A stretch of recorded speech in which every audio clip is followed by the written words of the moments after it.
ನಮಸ್ಕಾರ.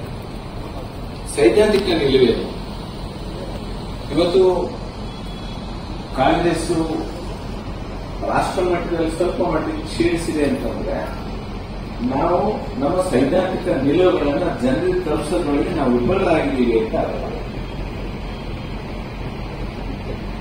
ಈಗಾಗಲೇ ನಮ್ಮ ನಾಯಕರಾಗಿರ್ತಕ್ಕಂಥ ರಾಹುಲ್ ಗಾಂಧಿಯವರು ಒಂದು ಮಾತನ್ನ ಸ್ಪಷ್ಟಪಡಿಸಿದ್ರು ಇತ್ತೀಚೆಗೆ ಅವರ ಇದರಲ್ಲಿ. ಕಾಂಗ್ರೆಸ್ನಲ್ಲಿ ಆರ್ಎಸ್ಎಸ್ ಬಗ್ಗೆ ಒಲವಿರ್ತಕ್ಕಂಥವರು ಸ್ವಲ್ಪ ಗೊಂದಲದಲ್ಲಿರ್ತಕ್ಕಂಥವ್ರು ನೀವು ಆ ಕಡೆ ಹೋಗ್ಬಿಡಿ, ಯಾಕೆ ಸೈದ್ಧಾಂತಿಕವಾದ ಬದ್ಧತೆ ಇದೆ ಅವ್ರು ನೀವು ಇರಿ ಅಂತಕ್ಕಂಥ ಮಾತನ್ನು ಅದನ್ನು ನಾನು ಪುನರಚನೆ ಮಾಡೋದಕ್ಕೆ ಇಷ್ಟಪಡ್ತೇನೆ. ಯಾರು ಕನ್ಫ್ಯೂಷನ್ ಅಲ್ಲಿ ಇದ್ದಾರೆ, ಒಂದು ಮೊದಲನೇದಾಗಿ ನನ್ನ ಅಭಿಪ್ರಾಯದಲ್ಲಿ ನಾವು ಅಧಿಕಾರ ನೇಮಕಾತಿ ಇದಕ್ಕಾಗಿ ಯೋಚನೆ ಮಾಡೋದಾದ್ರೆ ಸಿದ್ಧಾಂತ ಕೆಳಗೆ ಬಂದ್ಬಿಡುತ್ತೆ. ಸೈದ್ಧಾಂತಿಕವಾಗಿ ನೀನು ಹೋರಾಟ ಮಾಡತಕ್ಕಂಥ ಸಂದರ್ಭದಲ್ಲಿ ನಾವು ಪಡೆಯುವಂತ ಅಧಿಕಾರ ಅಥವಾ ನೇಮಕಾತಿ ಇನ್ನೊಂದಕ್ಕೆ ನಾವು ತಲೆ ಕೆಡಿಸ್ಕೊಳ್ಳಕ್ಕೆ ಹೋಗಬಾರದು. ಪಕ್ಷದ ಸಿದ್ಧಾಂತನ ಜನರಿಗೆ ತಲುಪಿಸಬೇಕು. ಇತ್ತೀಚೆಗೆ ನಾನು ಪ್ರವಾಸ ಮಾಡಿದಂತ ಸಂದರ್ಭದಲ್ಲಿ ಅಥವಾ ನಾನು ಕೂಡ ಹಿಂದೆ ಮಂತ್ರಿ ಆದಂತ ಸಂದರ್ಭದಲ್ಲಿ ನನಗೆ ಅರ್ಥ ಆಗಿರ್ತಕ್ಕಂಥದ್ದನ್ನು ಬಹಳಷ್ಟು ಜನರಿಗೆ ನಾನು ವಿನಂತಿ ಮಾಡ್ಕೊಳ್ತಕ್ಕಂಥ ಇಲ್ಲಿ ಇರ್ತಕ್ಕಂಥ ಎಲ್ಲ ಮುಖಂಡರು ನೀವೆಲ್ಲ ಓದಿರ್ಬೋದು. ಅದು ಕೂಡ ನನ್ನ ಒಂದು ವಿನಂತಿ ಏನಂದ್ರೆ, ನಿನ್ನೆ ಕೂಡ ಶೃಂಗೇರಿಯಲ್ಲಿ ನಾವು ಮತ್ತು ವಿನಯ್ ಸೊರ್ಕೆ ಅವರು ಮಾತಾಡ್ತಾರೆ. ಅವ್ರು ಹೇಳಿದೆ, ಒಂದು ಕಾಂಗ್ರೆಸ್ ಪಕ್ಷದವರು ಕನಿಷ್ಠ ಒಂದು 10 ಪುಸ್ತಕಗಳನ್ನು, ಅಂಬೇಡ್ಕರ್ ಪುಸ್ತಕಗಳನ್ನು, ಒಂದು 10 ಗಾಂಧಿ ಪುಸ್ತಕಗಳನ್ನು ಓದಿದ್ರೆ ನೀವು ಬಿಜೆಪಿ ಎದುರಿಸಕ್ಕೆ ಸಾಧ್ಯ ಇಲ್ಲ ಅಂತಕ್ಕಂಥದ್ದು ನನ್ನ ಸ್ಪಷ್ಟ ಅಭಿಪ್ರಾಯ. ಮೊದಲು ಅದ್ರ ಬಗ್ಗೆ ಮಾತಾಡ್ತಾ ಇದ್ರು. ಅಂಬೇಡ್ಕರ್ ನಿಲುವೇನಿತ್ತು? ಅಂಬೇಡ್ಕರ್ಗೂ ಗಾಂಧಿಗೂ ಒಂದು 20 ವರ್ಷ ಡಿಫರೆನ್ಸ್, 20-21 ವರ್ಷ ಡಿಫರೆನ್ಸ್. ಈ 21 ಡಿಫರೆನ್ಸ್ ನಲ್ಲಿ ಅಂಬೇಡ್ಕರ್ ಪ್ರಶ್ನೆ ಗಾಂಧಿ ಎದುರುಗಡೆ ಇರ್ತಕ್ಕಂಥದ್ದನ್ನ ನಾವು ಜನರಿಗೆ ತಿಳಿಸ್ತಾ ಇದ್ರೆ, ಯಾತಕ್ಕೆ ಗಾಂಧಿಗೆ ಮತ್ತು ಅಂಬೇಡ್ಕರ್ಗೆ ಬಹಳ ಲೇಟ್ ಆಗಿ ಇಂಟ್ರೊಡ್ಯೂಸ್ ಆಗಿರೋದು? ಅವರ ಭೇಟಿಯೂ ಲೇಟ್. ಅಂಬೇಡ್ಕರ್ ಕೇಳೋ ಪ್ರಶ್ನೆ ಇದೆಯಲ್ಲ ಗಾಂಧಿಗೆ, ಅದ್ಭುತವಾಗಿರ್ತಕ್ಕಂಥ ಪ್ರಶ್ನೆ.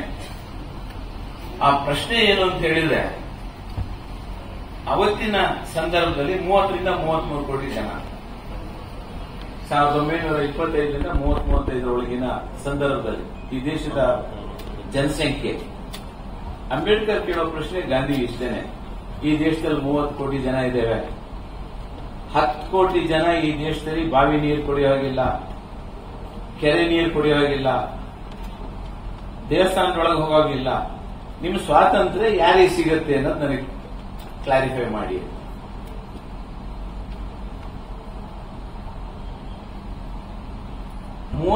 ನೇ ಇಸ್ವಿನಲ್ಲಿ ಅಂಬೇಡ್ಕರ್ ನೇರವಾಗಿ ಒಂದು ಮಾತನ್ನು ಹೇಳ್ತಾರೆ, ನಾನು ಹಿಂದೂ ಆಗಿ ಹುಟ್ಟಿದ್ದೇನೆ, ಆದ್ರೆ ನಾನು ಹಿಂದೂ ಆಗಿ ಸಾಯೋದಿಲ್ಲ. ನಾನು ಹಿಂದೂ ಆಗಿ ಹುಟ್ಟಿದ್ದೇನೆ, ಆದ್ರೆ ನಾನು ಹಿಂದೂ ಆಗಿ ಸಾಯೋದಕ್ಕೆ ಇಷ್ಟಪಡೋದಿಲ್ಲ ಅಂತಕ್ಕಂಥ ಮಾತನ್ನ ಹೇಳ್ತಾರೆ. ಮತ್ತು 56ನೇ ಇಸ್ವಿನಲ್ಲಿ ಅವರು ಬೌದ್ಧ ಮತವನ್ನ ಸೇರ್ತಕ್ಕಂಥ. ಯಾತಕ್ಕಾಗಿ? ಕಾಂಗ್ರೆಸ್ ಬೇಡ ಅಂತಾನ?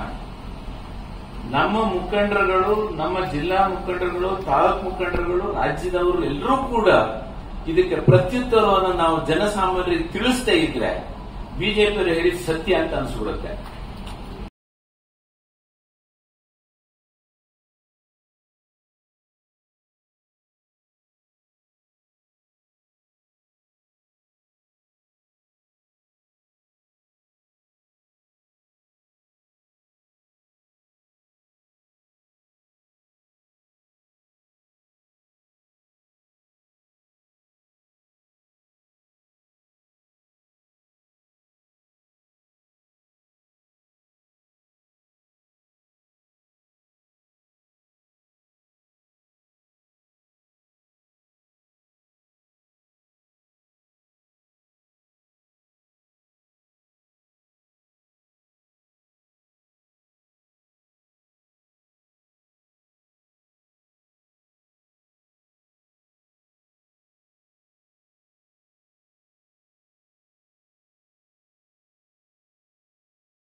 ಬೌದ್ಧ ಮತ ಸೇರ್ತೀನಿ ಅಂತ ಹೇಳಿದ್ದು ಕಾಂಗ್ರೆಸ್ಸಿಗೆ ಆಗಲ್ಲ, ಹಿಂದೂ ಧರ್ಮದ ಶ್ರೇಣೀಕೃತ ಸಮಾಜವನ್ನ ಮಾಡಿರ್ತಕ್ಕಂಥ ಹಿಂದೂ ಧರ್ಮದ ಏನಿದೆ ಆ ಅಸಮಾನತೆಯನ್ನ ತೆಗಿಬೇಕು ಅಂತಕ್ಕಂಥದ್ದು ಏನ್ ಪ್ರಸ್ತಾವನೆ ಮಾಡಿದ್ರು ಅದ್ರ ವಿರುದ್ಧ ಹಿಂದೂ ಧರ್ಮದ ವಿರೋಧ ಆಗಿರ್ಲಿಲ್ಲ ಅವರು. ಆ ಶ್ರೇಣೀಕೃತ ಸಮಾಜದ ವ್ಯವಸ್ಥೆ ಏನಿದೆ ಅದನ್ನ ಹೋಗಲಾಡಿಸಬೇಕು ಅನ್ನೋದು ಅಂಬೇಡ್ಕರ್ ಅವರ ನಿಲುವಾಗಿತ್ತು. ನಾನು ಇಲ್ಲಿರ್ತಕ್ಕಂಥ ಎಲ್ಲ ಕಾಂಗ್ರೆಸ್ಸಿನ ಮುಖಂಡರಿಗೆ ನನ್ನೊಂದು ವಿನಂತಿ, ನೀವು ಮೂಲಭೂತವಾಗಿರ್ತಕ್ಕಂಥ RSS ಪುಸ್ತಕ ಒಂದು 16 ಇದಾವೆ, ಒಂದ್ 2-3 ಪುಸ್ತಕಗಳಿದಾವೆ. ಕೃಷ್ಣಸಂಘ ರೂಪದರ್ಶನ, ಚಿಂತನ ಗಂಗಾ, ಒಂದು ಸೆಂಟೆನ್ಸ್ ಇಡೀ ಅಷ್ಟು ಪುಸ್ತಕದಲ್ಲಿ ಹಿಂದೂ ಸಮಾಜದ ಅಸಮಾನತೆಗೆ ಏನ್ ಕಾರ್ಯಕ್ರಮ ಅಂತ ಹೇಳಿ 1925ನೇ ಇಸ್ವಿನಲ್ಲಿ RSS ಹುಟ್ಟಿರೋದು. ವಿಜಯದಶಮಿ ದಿನ, ನಾಡದ ಅಕ್ಟೋಬರ್ ವಿಜಯದಶಮಿ ದಿನಕ್ಕೆ 100 ವರ್ಷ ಆಗುತ್ತೆ. ಒಂದು ಸೆಂಟೆನ್ಸ್ ಅನ್ನು ಅವ್ರು ಯಾರಾದ್ರೂ ತೋರಿಸಿದ್ರೆ ಹಿಂದೂ ಸಮಾಜದ ಅಸಮಾನತೆಯನ್ನು ತೆಗೆದು ಹಾಕೋದಕ್ಕೆ ನಾವು ಇಂಥ ಕಾರ್ಯಕ್ರಮ ಹಾಕೊಂಡಿದ್ವಿ ಅಂತ ಹೇಳಿದ್ರೆ ಸಾರ್ವಜನಿಕ ಜೀವನದಿಂದ ನಾವೆಲ್ಲರೂ ನಿವೃತ್ತಿ ಆಗ್ಬಿಡ್ಬೋದು. ಒಂದು ಸೆಂಟೆನ್ಸ್ ಇಲ್ಲ. ಹಿಂದೂ ಸಮಾಜದಲ್ಲಿರ್ತಕ್ಕಂಥ ಶ್ರೇಣೀಕೃತ ಸಮಾಜದ ಏನಿದೆ ಆ ಅಸಮಾನತೆಯನ್ನು ಹೋಗಲಾಡಿಸೋದಕ್ಕೆ ಒಂದು ಕಾರ್ಯಕ್ರಮ ಇಲ್ಲ. ಆದ್ರೆ ಗಾಂಧಿನೂ ಮಾಡಿದ್ದಾರೆ, ಅಂಬೇಡ್ಕರ್ ಮಾಡಿದ್ದಾರೆ, ಕಾಂಗ್ರೆಸ್ ಮಾಡಿದ್ದಾರೆ. ಇತ್ತೀಚಿನ ಹೇಳಿಕೆಗಳು ವಿರೋಧ ಪಕ್ಷದ ನಾಯಕರು ಅಶೋಕ್ ಅವರು ನನಗೆ ಅವ್ರಿಗೆ ಯಾರು ಪಾಠ ಹೇಳ್ಕೊಟ್ಟಿಲ್ವೋ, ಅವ್ರಿಗೆಂತದ್ದು ಪಾಪ ಬಹಳ ಎಡಬಡಿಂಗಿ ಮಾತಾಡತಕ್ಕಂಥದ್ದನ್ನು ನಾನು ನೋಡ್ತಾ ಇದ್ದೇನೆ. ಹೇಳಿಕೆ ಕೊಟ್ಟರು, ಸಿದ್ದರಾಮಯ್ಯನವರು ಜಾತಿ ಸಂಘರ್ಷ ಮಾಡ್ತಾ ಇದ್ದಾರೆ, ಜಾತಿಗೆ ಜಗಳ ಹಚ್ಚಾಕಿದ್ರು, ನಾವೆಲ್ಲ ಒಟ್ಟಾಗಿದ್ದೀವಿ ಅಂತ ಹೇಳ್ತಾ ಇದ್ರು. ಅವರು ಪ್ರತಾಪ್ ಸಿಂಹ ಅವರೆಲ್ಲ ಮಾತಾಡ್ತಾ ಇದ್ರು. ಈ ಜಾತಿ ಗಣತಿ ಮೋದಿ ಮಾಡಿದ ತಕ್ಷಣ ಇವ್ರ ಮಾತೆ ಕ್ಲೋಸ್ ಆಗೋಯ್ತು. ನೋಡಿ ಯಾವ ರೀತಿ ಇವರ ನಿಲುವುಗಳು ಹೇಗಿದೆ ಅಂತ ಹೇಳಿದ್ರೆ, ಜಾತಿ ಸಂಘರ್ಷ ಸಿದ್ದರಾಮಯ್ಯನವರಾಗ್ಲಿ ಇವತ್ತಿನಾಗ್ಲಿ ಇದು ಇತಿಹಾಸ. ಹಿಂದೂ ಸಮಾಜಕ್ಕೆ 5,000 ವರ್ಷದ ಇತಿಹಾಸ ಇದೆ ಅಂತ ಹೇಳ್ತಾ ಇದ್ದಾರೆ. ನಾನು ವೇದನೂ ಓದ್ಕೊಂಡಿದ್ದೀನಿ, ಉಪನಿಷತ್ತು ಓದಿದ್ದೀನಿ, ಅವರ ಮನುಸ್ಮೃತಿನೂ ಓದಿದ್ದೇನೆ. ಈಗ ಸಂಸ್ಕೃತ ಬರೋದಿಲ್ಲ, ಒಂದು ಸ್ವಲ್ಪ ಓದ್ಕೊಂಡಿದ್ದೇನೆ. ದೇವದಯದಿಂದ ಅಲ್ಲಿಂದ ಇಲ್ಲಿವರೆಗೆ ಈ ಶ್ರೇಣೀಕೃತ ಸಮಾಜವನ್ನ ಸಮಾನತೆಗೆ ತರಬೇಕಾದಂತ ಯಾವ ಪ್ರಯತ್ನಗಳು ಅದರೊಳಗೆ ಇಲ್ಲ. ಬಸವಣ್ಣ ಬಂದು ನಾವು ಯೋಚನೆ ಮಾಡಬೇಕು. ಇವತ್ತು ನಾವೆಲ್ಲರೂ ಯೋಚನೆ, ಬಸವಣ್ಣ ಬಂದು 800 ವರ್ಷ ಆಗೋಯ್ತು. ಬಸವಣ್ಣ ಬಂದು 800 ವರ್ಷ ಆಯ್ತು. ಜಾತಿ ವ್ಯವಸ್ಥೆಯನ್ನು ತೆಗೆದುಹಾಕಬೇಕು, ಸಮಾಜವನ್ನ ಒಂದ್ ಕಡೆ ತರಬೇಕು ಅಂತೇಳಿ ಬಹುಶಃ ಈ ಪ್ರಪಂಚದ ಪ್ರಜಾಪ್ರಭುತ್ವದ ಮೊದಲನೇ ಅನುಭವ ಮಂಟಪ ಅದೇನೆ ಮಾಡಿದ್ರು. ಯಶಸ್ವಿ ಆಯ್ತಾ? ಆಗ್ಲಿಲ್ಲ. ಆಮೇಲೆ ಅನೇಕ ಜನ, ನಾರಾಯಣ ಗುರು ಅವರು ಹೋರಾಟ ಮಾಡಿದ್ರು, ನಾರಾಯಣ ಗುರು ಕೂಡ ಅದನ್ನ ಹೋರಾಟ ಮಾಡಿದ್ರು. ಯಶಸ್ವಿ ಆಯ್ತಾ? ಆಗ್ಲಿಲ್ಲ. ಗಾಂಧಿ ಕೂಡ ಅದೇ ನಿಲುವಿನಲ್ಲಿ ಹೋರಾಟ ಮಾಡಿದ್ರು. ಗಾಂಧಿ ಯಾವ ಟೈಪ್ ಮಾಡಿದ್ರು? ಎಲ್ಲ ಸಮಾಜದವ್ರನ್ನ ಒಟ್ಟಾಗಿ ತೆಗೆದುಕೊಂಡು ಹೋಗ್ಬೇಕಾದಂತ ಒಂದು ಪ್ರಯತ್ನವನ್ನು ಗಾಂಧಿ ಮಾಡಿದ್ರು. ನನ್ನ ಲೇಖದಲ್ಲಿ ಗಾಂಧಿಯ ಪ್ರಯತ್ನ, ಬಸವಣ್ಣವ್ರ ಪ್ರಯತ್ನ, ಸ್ವಾಮಿ ವಿವೇಕಾನಂದ ಅವ್ರ ಪ್ರಯತ್ನ, ನಾರಾಯಣಗೌಡ ಅವರ ಪ್ರಯತ್ನ ಏನಿದೆ ಅದನ್ನ ನಾವು ಇವತ್ತೇನಾದ್ರು ಅಳವಡಿಸ್ಕೊಂಡಿದ್ರೆ ಇನ್ನೊಂದು 300 ವರ್ಷಕ್ಕೆ ಮುಂದಕ್ಕೆ ಹೋಗ್ಬಿಡೋದು.